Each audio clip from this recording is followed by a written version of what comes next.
I knew that was coming. I've just been waiting for it for a few months now. Finally got my start down to where I wanted it to.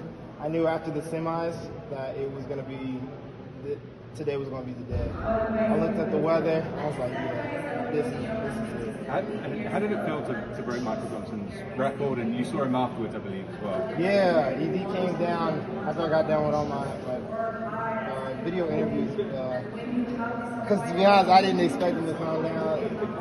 I remember watching Wade break the 400 meter record, and I'm like, dang, Michael Johnson only got one more record left.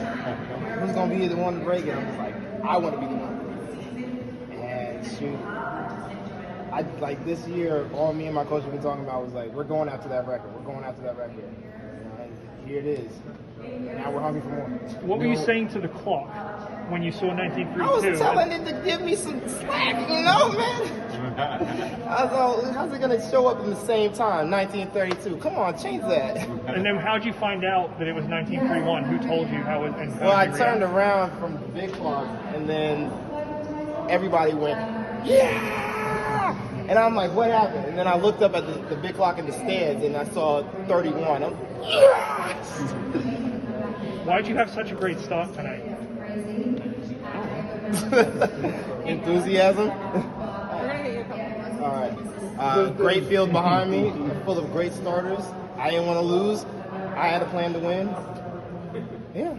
What was the role of your family in this win?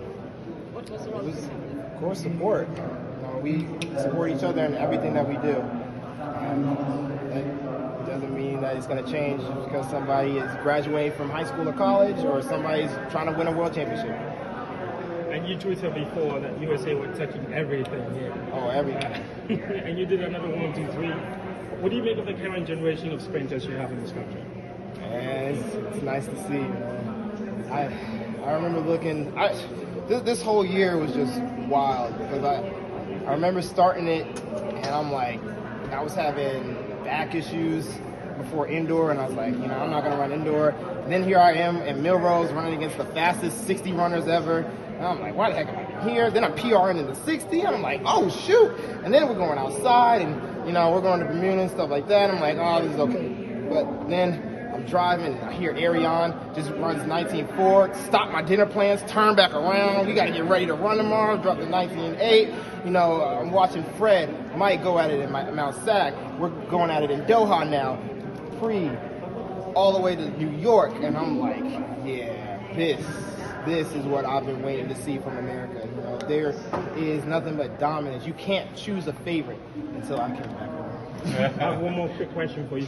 How special is it for you to do this in front of American fans? It's just exceeds the energy that you already had planned. It's definitely. No, I'll tell you what Hayward Magic is. Hayward Magic is when we all walked out and you could feel the environment shift. Everybody already standing on their feet. Everybody excited, screaming out every name. Not just excited to watch U.S. people compete, but everybody compete.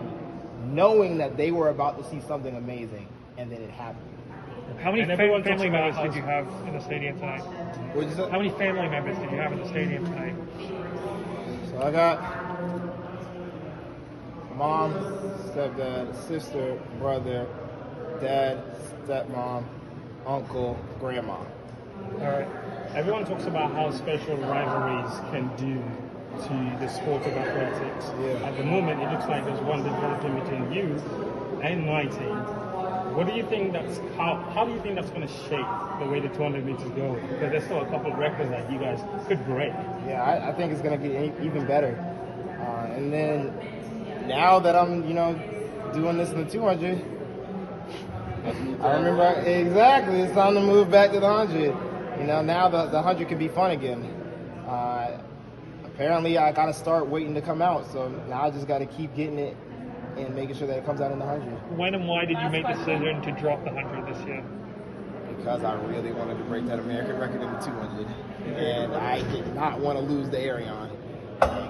Point and simple. I don't like losing. And it was just too much of a risk to try and double at this championship with Ariane over here dropping 19.4s. Yeah, and that decision was in May? Or when we did made you make it. the decision? I made it right after pre. And I had been thinking about it for a little bit after Doha, but it was really after pre.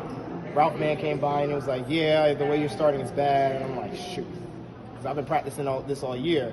I'm like, now we're basically starting from scratch. I'm not about to go into 100 with a start from scratch. Start. I'm gonna just find a race that I love and then keep improving it from there.